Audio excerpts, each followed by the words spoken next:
नमस्कार दोस्तों, कैसे हो आप सब। जैसा कि आप सभी को पता है कि हम लोग जो है यूपी ट्रिपल एस सी पेट 2022 के अकॉर्डिंग अपना जो हिस्ट्री का सिलेबस है उसके महत्वपूर्ण प्रश्नों का प्रैक्टिस कर रहे हैं, जिसमें आज हम लोग जो है अपने टॉपिक मौर्य वंश सम्राट अशोक के महत्वपूर्ण प्रश्न जो कि आपके आने वाले एग्जाम्स में बन सकते हैं उन पे चर्चा करने वाले हैं। इससे पहले हम लोगों ने जो है जो हिस्ट्री के इम्पोर्टेंट टॉपिक थे उनके क्वेश्चंस का प्रैक्टिस किया है। अगर आप लोगों ने इससे पहले के वीडियोस नहीं देखे हैं तो आप लोग इससे पहले के वीडियोस चैनल पे विजिट करके देख सकते हैं, जिसमें काफ़ी इम्पोर्टेंट क्वेश्चंस का डिस्कशन किया गया है। ठीक है, तो आज क्या करते हैं, आज हम लोग जो है मौर्य वंश स्पेशली जो है उसमें अशोक से संबंधित महत्वपूर्ण प्रश्नों पर चर्चा करने वाले हैं। तो आइए हम लोग जो है अपने क्वेश्चंस की सीरीज़ को स्टार्ट करते हैं और अपने पहले क्वेश्चन पे आ जाते हैं। ठीक है, चलिए हम अपना पहला क्वेश्चन पढ़ते हैं। हमारा पहला क्वेश्चन है, मौर्य राजवंश का सबसे महान शासक कौन था। हमारा ऑप्शन है चंद्रगुप्त मौर्य, दूसरा ऑप्शन हमारा बिंदुसार, तीसरा हमारा ऑप्शन है सम्राट अशोक, चौथा हमारा ऑप्शन है बृहद्रथ।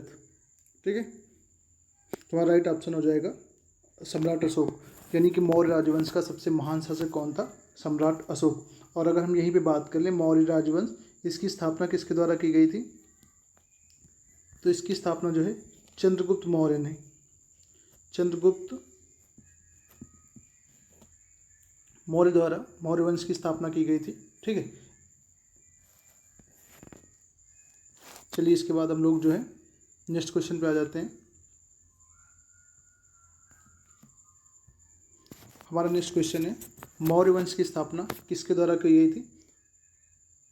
अभी हम लोगों ने इससे जस्ट पहले वाले क्वेश्चन में देखा था कि मौर्य वंश की स्थापना किसके द्वारा की गई थी, तो हमारा यहाँ पे सीधा राइट आंसर हो जाएगा चंद्रगुप्त मौर्य द्वारा। ठीक है, तो चंद्रगुप्त मौर्य ने चाणक्य के साथ मिलकर, चंद्रगुप्त मौर्य और चाणक्य ने मिलकर जो है मौर्य वंश की स्थापना की थी।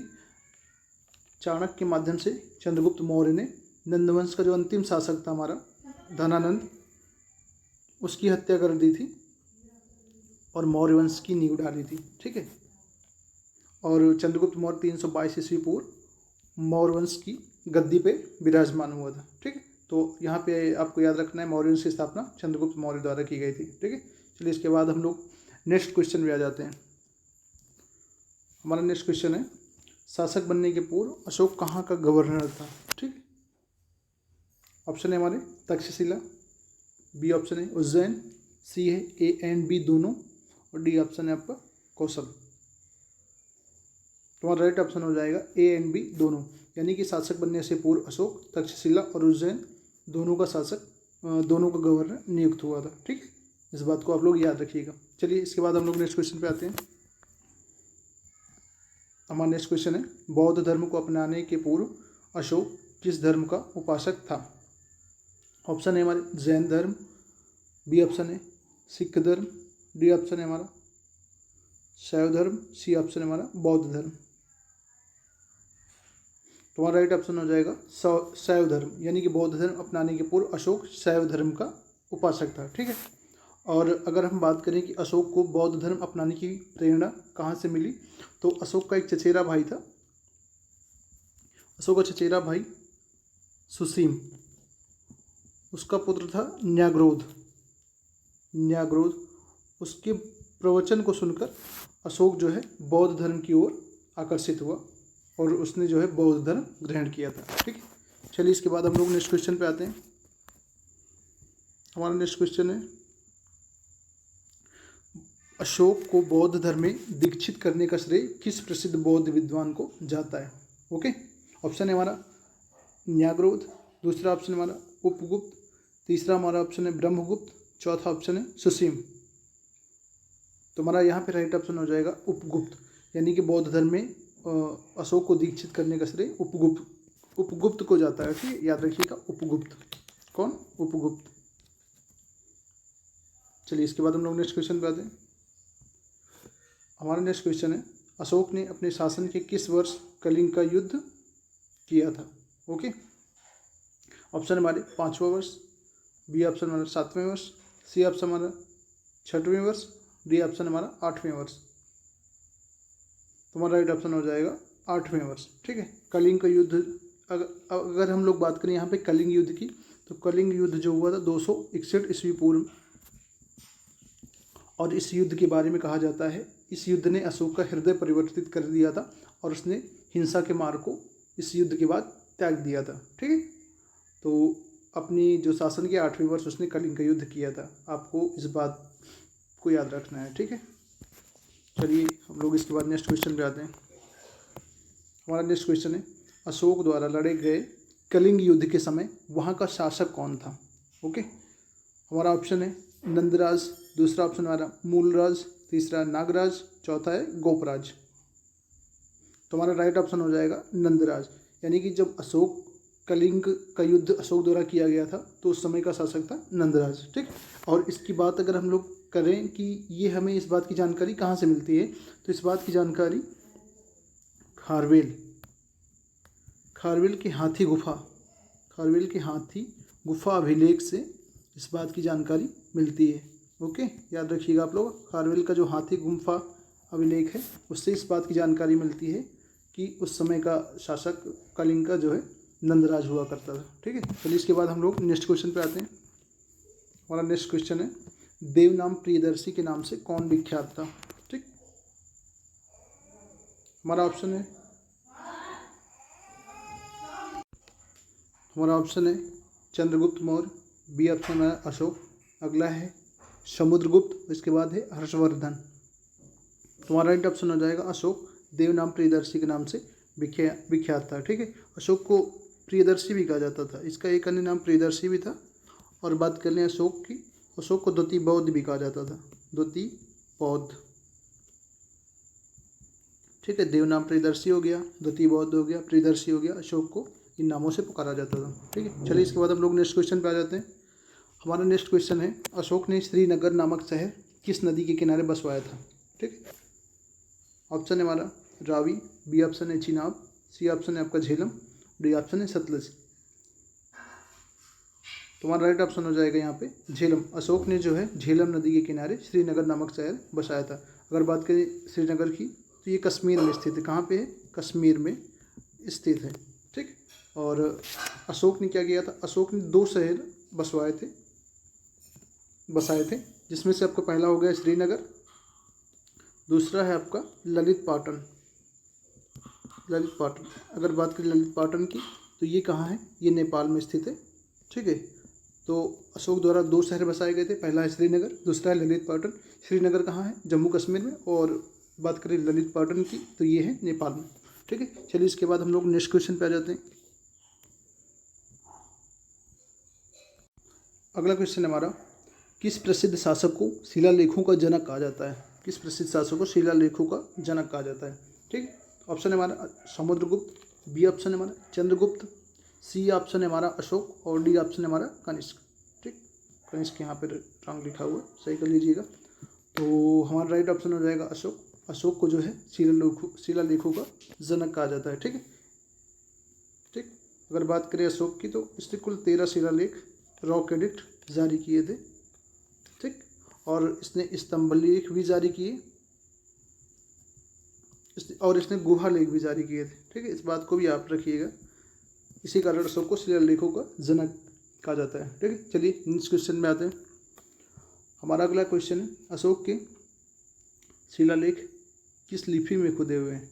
ठीक, ऑप्शन है पाली, बी ऑप्शन है देवनागरी, सी ऑप्शन है मागधी, और डी ऑप्शन है ब्राह्मी। हमारा राइट ऑप्शन हो जाएगा ब्राह्मी। अशोक के जो शिलालेख हैं वो ब्राह्मी लिपि में खुदे हुए हैं। ठीक, और अगर यहीं पे हम लोग बात करें अशोक के शिलालेखों की भाषा कौन सी है, तो भाषा अशोक के शिलालेखों की है अर्धमागधी भाषा में अशोक के शिलालेख लिखे गए हैं। ठीक है, इस बात को याद रखिएगा, लिपि ब्राह्मी, भाषा अर्धमागधी। ठीक, चलिए नेक्स्ट क्वेश्चन पे आ जाते हैं हम लोग। हमारा अगला क्वेश्चन है, अशोक के शिलालेखों को सर्वप्रथम किसने पढ़ा था? ठीक है, ऑप्शन है हमारा हैरी स्मिथ, बी ऑप्शन है जॉन टावर, सी ऑप्शन है चार्ल्स मेटकाफ, डी ऑप्शन हमारा जेम्स प्रिंसेप। तो हमारा राइट ऑप्शन हो जाएगा जेम्स प्रिंसेप, यानी कि अशोक के शिलालेखों को पढ़ने का जो सर्वप्रथम प्रयास था वो जेम्स प्रिंसेप द्वारा किया गया था। अगर हम बात करें कि कब किया गया, ठीक है, कब किया गया, तो यहाँ पे अब देख लेते हैं 1837 में जो है जेम्स प्रिंसेप द्वारा 1837 ईस्वी में अशोक के शिलालेखों को पढ़ा गया था। ठीक है, चलिए इसके बाद हम लोग नेक्स्ट क्वेश्चन पे आते हैं। हमारा नेक्स्ट क्वेश्चन है किस शिलालेख में अशोक ने कलिंग युद्ध का उल्लेख किया है। ओके, जो हमारा कलिंग युद्ध हुआ था 261 ईस्वी पूर्व, ठीक, जो कि वेरी इंपॉर्टेंट है इतिहास में। तो कब हुआ था और 261 ईस्वी में हुआ था, और बताना है आपको किस शिलालेख में इसका उल्लेख है। ऑप्शन है आपका 12वें शिलालेख, बी ऑप्शन है 13वें शिलालेख, डी ऑप्शन है 10वें शिलालेख, और डी ऑप्शन है आपका 11वें शिलालेख। तो हमारा राइट ऑप्शन हो जाएगा 13वें शिलालेख, यानी कि 13वें शिलालेख में कलिंग युद्ध का उल्लेख किया गया है। ओके, चलिए इसके बाद हम लोग नेक्स्ट क्वेश्चन पे आते हैं। हमारा नेक्स्ट क्वेश्चन है किस शासक के शासनकाल में नेपाल में बौद्ध धर्म का आगमन हुआ था। ओके, आपको बताना नेपाल में बौद्ध धर्म किस शासक के शासनकाल में गया था। ऑप्शन है आपके समुद्रगुप्त, बी ऑप्शन है चंद्रगुप्त, सी ऑप्शन है आपका अशोक, डी ऑप्शन है आपका हर्षवर्धन। ओके, तो हमारा राइट ऑप्शन हो जाएगा अशोक। अशोक के शासनकाल में बौद्ध धर्म जो है नेपाल पहुंचा था। तो यहाँ पे हम थोड़ी सी बात करें अशोक की, तो अशोक जो है इसको द्वितीय बौद्ध कहा जाता है, क्योंकि इसके शासनकाल में बौद्ध धर्म का बहुत ही अधिक मात्रा में प्रचार प्रसार हुआ। ठीक, और अगर बात करें नेपाल की, तो अशोक जो है स्वयं गया था, स्वयं अपनी पुत्री चारुमती के साथ नेपाल में जो है बौद्ध धर्म के प्रचार प्रसार के लिए गया था। ठीक, और अगर बात करें अशोक की, तो इसने श्रीलंका में अपनी पुत्र महेंद्र एवं संघमित्रा को जो है धर्म प्रचार के लिए भेजा था। किसको? महेंद्र एवं संघमित्रा को कहाँ भेजा था? श्रीलंका भेजा था। ठीक, इसने देश के कई स्थानों पर लोगों को जो है बौद्ध धर्म के प्रचार प्रसार के लिए भेजा था, और जहाँ पर ये स्वयं नेपाल अपनी पुत्री चारुमती के साथ गया हुआ था। ठीक है, चलिए इसके बाद हम लोग नेक्स्ट क्वेश्चन पे आते हैं। हमारा नेक्स्ट क्वेश्चन है निम्न में से किसके द्वारा तृतीय बौद्ध परिषद को संरक्षण प्रदान किया गया था। ऑप्शन है हमारा कनिष्क, बी ऑप्शन है महाकश्यप, सी अशोक, डी ऑप्शन है साबकमीर। तो हमारा राइट ऑप्शन हो जाएगा अशोक। अशोक द्वारा तृतीय बौद्ध परिषद का जो है संरक्षण प्रदान किया गया। ओके, तो अब हम लोग यहाँ पे थोड़ा सा तृतीय बौद्ध परिषद की बात कर लेते हैं। तो जान लेते हैं सबसे पहले इसका आयोजन कब हुआ था। तो इसका आयोजन जो है किया गया था 251 ईस्वी पूर्व में। ठीक, दूसरा क्वेश्चन ये है कि हम लोग को ये पता होना चाहिए कि इसका आयोजन कहाँ किया गया था। ठीक, तो तृतीय बौद्ध परिषद जो थी इसका आयोजन पाटलिपुत्र में किया गया था। कहाँ पे? पाटलिपुत्र में। ठीक, अगर इसकी बात करें अध्यक्ष कौन था अध्यक्ष की, तो अध्यक्ष था मोगलीपुत्र तिस। ठीक, और बात करें उस समय शासक कौन था, तो उस समय शासक था अशोक। ठीक, चलिए इसके बाद हम लोग नेक्स्ट क्वेश्चन पे आ जाते हैं। हमारा नेक्स्ट क्वेश्चन है निम्न में से सम्राट अशोक की वह पत्नी कौन थी जिसने उसको प्रभावित किया था। ऑप्शन है आपका अशंधिमित्रा, बी ऑप्शन है आपका कारुआकी, सी ऑप्शन है पद्मावती, डी ऑप्शन है देवी। तो हमारा राइट ऑप्शन हो जाएगा रानी कारुआकी। रानी कारुआकी अशोक की वह पत्नी थी जिसने उसको प्रभावित किया था। ठीक, अगर बात करें अशंधिमित्रा की, पद्मावती की और देवी की, तो ये सभी भी अशोक की पत्नियां ही थी। ठीक, बट यहाँ पे कारुआकी जो थी उसकी सबसे प्रिय रानी हुआ करती थी। ठीक, तो और थोड़ा सा हम लोग कारुआकी के बारे में जान लेते हैं। यहाँ पर जो कौशाम्बी अभिलेख है, कौशाम्बी या इलाहाबाद अभिलेख, ठीक, उसमें इसका उल्लेख किया गया है रानी कारुआकी का। ठीक, और जो अभिलेख है कौशाम्बी या इलाहाबाद का स्तंभ लेख, उसको रानी का अभिलेख कहा जाता है। रानी का अभिलेख, इसी के नाम पर इसको रानी का अभिलेख भी कहा जाता है। ओके, इस बात को भी याद रखिएगा आप लोग। चलिए इसके बाद हम लोग नेक्स्ट क्वेश्चन पे आ जाते हैं। हमारा नेक्स्ट क्वेश्चन है, अशोक की माता का क्या नाम था? ऑप्शन है सुभद्रांगी, बी ऑप्शन है दुर्धरा, सी है आपका हेलेना, डी है चंदालिका।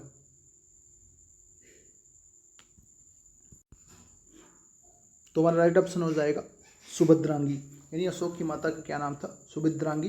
इन्हीं को धम्मा भी कहा जाता था, धम्मा या सुभद्रांगी। ओके। और अगर हम यहीं पे बात करें अशोक के पिता कौन थे, तो पिता थे बिंदुसार। ठीक, कौन थे? बिंदुसार। ठीक, ये अशोक के पिता थे। ओके, चलिए इसके बाद हम लोग नेक्स्ट क्वेश्चन पे आते हैं। हमारा नेक्स्ट क्वेश्चन है, अशोक के पौत्र का क्या नाम था? ओके, ऑप्शन है आपकी सुधर्मन, बी ऑप्शन है दशरथ, सी ऑप्शन है महेंद्र, डी ऑप्शन है नागार्जुन। तो हमारा राइट ऑप्शन हो जाएगा दशरथ। अशोक के पौत्र का क्या नाम था? दशरथ। चलिए इसके बाद हम लोग नेक्स्ट क्वेश्चन पे आ जाते हैं। अगला क्वेश्चन है हमारा, अशोक ने किस गुफा का निर्माण नहीं करवाया था? ठीक है, आपको बताना है किस गुफा का निर्माण नहीं करवाया था। ऑप्शन है कड़ चौपाल, बी है सुदामा, सी है विश्व झोपड़ी, डी है बड़ी थीका। तो हमारा राइट ऑप्शन हो जाएगा बड़ी थीका। इस गुफा का निर्माण अशोक द्वारा नहीं करवाया गया था। बाकी जो कड़ चौपाल है, विश्व झोपड़ी, सुदामा, इसका निर्माण अशोक द्वारा करवाया गया था। और अशोक ने कुल 4 गुफाओं का निर्माण कराया था, जिसमें 3 आपकी हो गई कड़ चौपाल, विश्व झोपड़ी और सुदामा, और इसके बाद चौथी जो है आपकी, उसका नाम है लोमस ऋषि। लोमस ऋषि। ये 4 गुफाओं का निर्माण किसके द्वारा कराया गया था? अशोक के द्वारा कराया गया था। ठीक, और कहाँ कराया गया था? बराबर की पहाड़ियों पर। कहाँ पर? बराबर की पहाड़ियों पर इन 4 गुफाओं का निर्माण कराया गया था। एक बार देख लेते हैं कौन कौन सी। कड़ चौपाल, विश्व झोपड़ी, सुदामा और लोमस ऋषि। ठीक, और जो यहाँ पे ऑप्शन है आपका बड़ी थीका, तो इसका निर्माण इसके पौत्र दशरथ द्वारा करवाया गया था। ठीक, दशरथ द्वारा नागार्जुनी पहाड़ी पर। ठीक है, चलिए इसके बाद हम लोग नेक्स्ट क्वेश्चन पे आते हैं। हमारा नेक्स्ट क्वेश्चन है, अशोक का नाम अशोक किस शिलालेख से प्राप्त होता है? ओके, ऑप्शन है आपका मास्की, बी ऑप्शन है गुर्जरा, सी ऑप्शन ए एम बी दोनों, डी ऑप्शन है आपका एरागुडी। तो हमारा राइट ऑप्शन हो जाएगा ए एंड बी दोनों। यानी कि अशोक का नाम अशोक मास्की एवं गुर्जरा दोनों अभिलेखों से प्राप्त होता है। ठीक, अब हम थोड़ा सा यहाँ पे बात कर लेते हैं मास्की अभिलेख की। तो ये जो है कहाँ पे प्राप्त हुआ है हमें? रायपुर जिला, कहाँ पर? कर्नाटका। ठीक, और बात करें गुर्जरा की, तो ये है दतिया जिला, मध्य प्रदेश, वहाँ पे प्राप्त हुआ है। दतिया जिला मध्य प्रदेश, और ये रायपुर जिला कर्नाटक से मास्की अभिलेख प्राप्त हुआ है। ठीक है, चलिए इसके बाद हम लोग नेक्स्ट क्वेश्चन पे आते हैं। हमारा नेक्स्ट क्वेश्चन है, मानसेहरा तथा सहबाजगढ़ी स्थित अशोक के बृहद शिलालेखों में प्रयुक्त लिपि कौन सी है? ओके, ऑप्शन है आपका अरामाइक, बी ऑप्शन है आपका ग्रीक, सी खरोष्टी, डी ब्राह्मी। तो आपका राइट आंसर हो जाएगा खरोष्टी। यानी कि मानसेहरा और सहबाजगढ़ी स्थित अशोक के बृहद शिलालेख में लिपि जो है खरोष्टी प्रयुक्त की गई। बाकी जो इसके अभिलेख हैं वो सारे ब्राह्मी भाषा, ब्राह्मी लिपि में लिखे गए हैं। ठीक, और बात करें अभी यहाँ पे मानसेहरा की, तो ये पाकिस्तान में है। ठीक, और सहबाजगढ़ी ये भी पाकिस्तान में स्थित है। ठीक, चलिए इसके बाद हम लोग नेक्स्ट क्वेश्चन पे आते हैं। हमारा नेक्स्ट क्वेश्चन है, अशोक ने श्रीलंका में बौद्ध धर्म प्रचार हेतु किसे भेजा था? ऑप्शन है आपका महेंद्र, बी ऑप्शन है संघमित्रा, सी आपका ए एंड बी दोनों, डी ऑप्शन है महारक्षित। यहाँ पे आपका राइट आंसर हो जाएगा ए और बी दोनों। यानी अशोक ने बौद्ध धर्म प्रचार हेतु महेंद्र एवं संघमित्रा को श्रीलंका भेजा था, जबकि स्वयं अपनी पुत्री चारुमती के साथ, स्वयं चारुमती के साथ जो है नेपाल गया था। कहाँ गया था? नेपाल में बौद्ध धर्म के प्रचार हेतु गया था। इस बात को भी आप याद रखेंगे। चलिए इसके बाद हम लोग नेक्स्ट क्वेश्चन पे आते हैं। हमारा अगला क्वेश्चन है, अशोक को अभिलेख जारी करने की प्रेरणा किस शासक से मिली थी? ओके, ऑप्शन है आपका एंटियोकस, बी ऑप्शन है डेरियस, सी ऑप्शन है आपका टॉलमी, और डी ऑप्शन है एंटीगोनस। तो आपका राइट ऑप्शन हो जाएगा बी ऑप्शन डेरियस। अशोक को अभिलेख जारी करने की प्रेरणा डेरियस से मिली थी। ठीक है, चलिए इसके बाद हम लोग नेक्स्ट क्वेश्चन पे आते हैं। हाँ, अगला क्वेश्चन है हमारा, अशोक कितनी ईस्वी पूर्व अशोक मौर्य राजवंश की गद्दी पर कब बैठा था? ठीक है, ऑप्शन है आपके 272 ईस्वी पूर्व, बी ऑप्शन है 322 ईस्वी पूर्व, सी 232 ईस्वी पूर्व, डी 282 ईस्वी पूर्व। तो हमारा राइट ऑप्शन हो जाएगा 272 ईस्वी पूर्व अशोक जो है मौर्य राजवंश की गद्दी पर बैठा। ठीक, अगर हम बात करें इसके शासनकाल की, तो अशोक को जो शासनकाल था 272 से 232 ईस्वी पूर्व, यानी कि लगभग 40 वर्षों तक इसका शासन था। ठीक, 272 ईस्वी पूर्व से 232 ईस्वी पूर्व तक अशोक मौर्य राजवंश की गद्दी पर था। ठीक है, चलिए इसके बाद हम लोग नेक्स्ट क्वेश्चन पे आते हैं। हमारा अगला क्वेश्चन है, अशोक ने बौद्ध धर्म के प्रचार के लिए सोन एवं उत्तरा को कहाँ पर भेजा था? ठीक है, ऑप्शन है आपका यूनान, दूसरा ऑप्शन है श्रीलंका, तीसरा है नेपाल, चौथा है सुवर्ण भूमि। तुम्हारा राइट ऑप्शन हो जाएगा सुवर्ण भूमि, यानी कि अशोक ने सोन एवं उत्तरा को सुवर्ण भूमि में बौद्ध धर्म के प्रचार के लिए भेजा था। ठीक है, और अगर हम यहाँ पे बात करें श्रीलंका की, तो अशोक ने महेंद्र एवं संघमित्रा को श्रीलंका भेजा था। ठीक है, और बात करें नेपाल की, तो अशोक जो है स्वयं गया हुआ था नेपाल अपनी पुत्री चारुमती के साथ। ठीक है, और अगर बात करें यूनान की, तो यहाँ पर अशोक ने महारक्षित को जो है बौद्ध धर्म के प्रचार के लिए भेजा था। ठीक है, आप लोग इस बात को याद रखेंगे। तो हमारा राइट ऑप्शन हो जाएगा सुवर्ण भूमि। हमारा अगला क्वेश्चन है, अशोक ने कौन सा अभिलेख जारी किया था? ठीक है, ऑप्शन है आपके शिलालेख, बी ऑप्शन है स्तंभलेख, सी आपका गुहालेख, डी ऑप्शन है आपका उपरोक्त सभी। तो यहाँ पे हमारा राइट ऑप्शन हो जाएगा उपरोक्त सभी। अशोक ने शिलालेख, गुहालेख एवं स्तंभलेख तीनों जारी किए थे। ठीक है, इस बात को आप लोग याद रखिएगा। चलिए हम लोग नेक्स्ट क्वेश्चन पे आते हैं। हमारा अगला क्वेश्चन है, अशोक का एरागुड्डी शिलालेख कहाँ से प्राप्त हुआ था? ऑप्शन है हमारा कुरनूल, दूसरा ऑप्शन है देहरादून, सी आपका ऑप्शन है पेशावर, डी ऑप्शन है आपका जूनागढ़। तुम्हारा राइट ऑप्शन हो जाएगा कुरनूल। अशोक का जो एरागुडी शिलालेख है ये कुरनूल से प्राप्त हुआ था। और बात करें कुरनूल की, तो ये आंध्र प्रदेश में है, आंध्र प्रदेश राज्य में स्थित है। ठीक है, कहाँ पर है? आंध्र प्रदेश में स्थित है। ठीक है, और अब हम लोग थोड़ा सा बात कर लेते हैं अशोक की कुछ और अभिलेखों की। जैसे देहरादून है, तो देहरादून से अशोक का कालसी अभिलेख प्राप्त हुआ। कालसी जो शिलालेख है वो देहरादून से प्राप्त हुआ है। और बात करें देहरादून की, तो ये कहाँ है? ये आपका उत्तराखंड में स्थित है देहरादून। ओके, और अगर इसके बाद हम लोग बात करें पेशावर की, तो यहाँ से शहबाजगढ़ी का जो शिलालेख है वो प्राप्त हुआ है पेशावर से। शहबाजगढ़ी जो कि कहाँ है? पाकिस्तान में। ठीक है, और बात करें जूनागढ़, तो यहाँ से गिरनार अभिलेख प्राप्त हुआ है, जो कि कहाँ स्थित है? गुजरात में।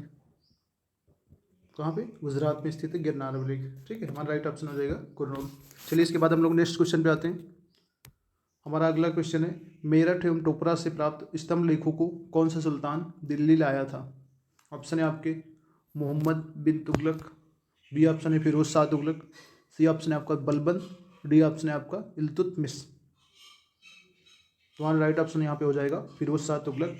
फिरोज शाह तुगलक जो है मेरठ एवं टोपरा से जो है स्तंभ लेखों को दिल्ली उठाकर लाया था। ठीक है, और मेरठ आपको पता है यूपी में है, और बात करें टोपरा की, तो ये कहाँ है? अम्बाला यानी हरियाणा। ठीक, चलिए इसके बाद हम लोग नेक्स्ट क्वेश्चन पे आते हैं।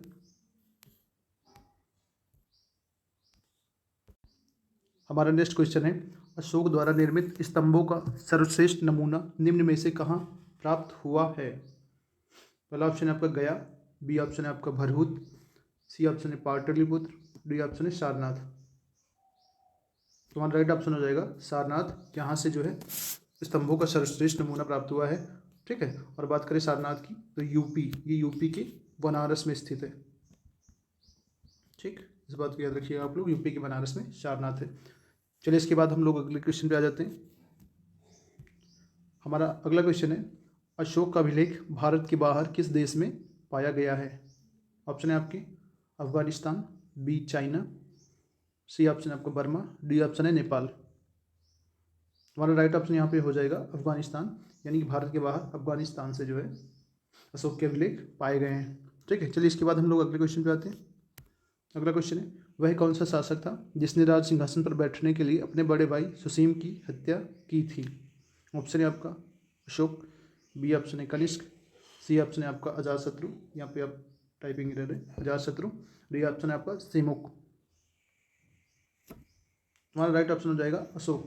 अशोक ने अपने बड़े भाई सुसीम की हत्या कर दी थी। और अशोक के बारे में एक और बात कही जाती है कि अशोक ने राजगद्दी से बैठने के पूर्व अपने 99 भाइयों की जो है हत्या कर दी थी। ठीक, ऐसा कहा जाता है कि उसने जो है राज सिंहासन पर बैठने के पूर्व अपने 99 भाइयों की हत्या कर दी थी। चलिए इसके बाद हम लोग अगले क्वेश्चन पे आते हैं। अगला क्वेश्चन है, इलाहाबाद की स्तंभाभिलेख में उल्लिखित अशोक की रानी का क्या नाम था? ऑप्शन है आपका कारवाकी, बी ऑप्शन है कुमार देवी, सी देवी, डी तिस्रक्षिता। तो राइट ऑप्शन हो जाएगा रानी करवाकी। ठीक है, रानी करवाकी। अशोक की रानी का उल्लेख कहाँ है? इलाहाबाद के स्तंभ लेख में। और इलाहाबाद का जो स्तंभ लेख है इसे जो है रानी का अभिलेख भी कहा जाता है, इसी के नाम पर रानी का अभिलेख भी कहा जाता है। ठीक, इस बात को याद रखिएगा आप लोग। चलिए हमारा अगला क्वेश्चन आ जाता है। अशोक अपने किस शिलालेख में जीव हिंसा निषेध की बात करता है? ऑप्शन है आपका प्रथम, बी ऑप्शन आपका तृतीय, सी ऑप्शन द्वितीय, डी ऑप्शन है षष्ठम। तुम्हारा राइट ऑप्शन हो जाएगा प्रथम, यानी कि प्रथम शिलालेख में अशोक जीव हिंसा निषेध की बात करता है। ठीक है, अब यहाँ पे हम लोग थोड़ा सा बात कर लेते हैं द्वितीय शिलालेख की। तो इसमें क्या है, इसमें अशोक ने जो है पड़ोसी राज्यों की सूची दी है कि उसके पड़ोसी राज्य कौन कौन से थे, उसके बारे में अशोक ने बताया है द्वितीय शिलालेख में। ठीक है, और बात करें तृतीय शिलालेख की, इसमें जो है 5-5 वर्ष में, प्रत्येक 5 वर्ष पे साम्राज्य के जो विभिन्न क्षेत्र थे उनके दौरा करने की बात बताई है। ठीक है, और अगला हमारा है षष्ठम। तो इस शिलालेख में जो है राज्य की, इसमें बताया गया है कि जो प्रतिवेदक हैं राज्य की गतिविधियों की जानकारी कभी भी दे सकते हैं। ठीक है, अशोक को जो है प्रतिवेदक लोग राज्य की गतिविधियों की जानकारी किसी भी वक्त जाकर दे सकते हैं। ठीक है, उनको ये अनुमति दी गई थी। चलिए इसके बाद हम लोग अगले क्वेश्चन पे आते हैं। हमारा अगला क्वेश्चन है, अशोक का कौन सा अभिलेख खरोष्ठी लिपि में प्राप्त हुआ है? ऑप्शन है आपके मानसेरा, बी ऑप्शन है Shahbazgarhi, C option A and B दोनों, डी ऑप्शन है एरागुड्डी। राइट ऑप्शन हो जाएगा ए एंड बी दोनों, मानसेरा और सहबाजगढ़ी दोनों खरोष्ठी लिपि में प्राप्त हुए हैं। ठीक है, अब हम लोग थोड़ा सा बात कर लेते हैं मानसेरा की। तो ये जो है पाकिस्तान, हज़ारा जिला पाकिस्तान से प्राप्त हुआ है। मानसेरा हज़ारा जिला पाकिस्तान। और सहबाज की भी हम लोगों ने बात की, पेशावर पाकिस्तान में स्थित था ये। ठीक, और बात करें एरागुड्डी की, तो ये कुरनूल में, कहाँ पे? कुरनूल, जो कि कहाँ है? आंध्र प्रदेश में,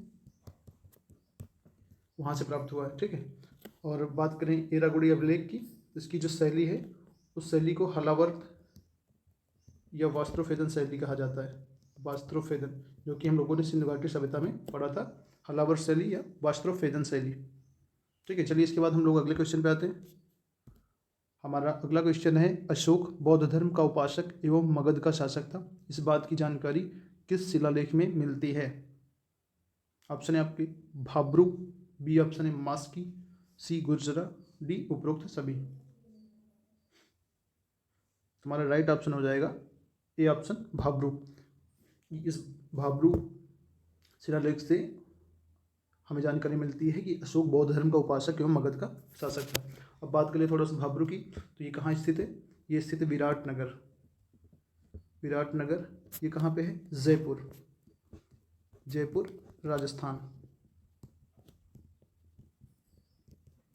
ठीक, इस बात को याद रखिएगा आप लोग। और दूसरा है आपका गुर्जरा। अगर इसकी बात करें तो ये दतिया जिला मध्य प्रदेश, कहाँ पे है? दतिया जिला मध्य प्रदेश में स्थित था। ठीक, और तीसरा आपका ऑप्शन है मास्की। तो मास्की कहाँ स्थित था? रायपुर जिला, रायपुर जिला कर्नाटक। ठीक। और जो रायपुर जिला मास्की अभिलेख है, इस अभिलेख से अशोक का नाम अशोक है, इस बात की जानकारी मिलती है। आप लोग इस बात को भी याद रखिएगा। ओके, चलिए आगे बढ़ते हैं। तो हमारा आज का सेशन यहीं पे समाप्त होता है। उम्मीद करते हैं आप लोग को ये सेशन जो है बहुत अच्छा पसंद आया होगा, बहुत अच्छी तरीके से। अगर वीडियो पसंद आया है आप लोग को तो लाइक शेयर सब्सक्राइब करना ना भूलें। इसके बाद हम अगले टॉपिक जो कि हमारा है गुप्त वंश, जिसके अंतर्गत हम चंद्रगुप्त, विक्रमादित्य एवं स्कंदगुप्त के बारे में बनने वाले महत्वपूर्ण प्रश्नों पर चर्चा करेंगे। अब हम लोग मिलते हैं नेक्स्ट वीडियो में। ठीक है, वीडियो में बने रहने के लिए एक बार आपका फिर से धन्यवाद। मिलते हैं आपसे नेक्स्ट वीडियो में, तब तक के लिए धन्यवाद। स्वस्थ रहिए, मस्त रहिए। जय हिंद, जय भारत।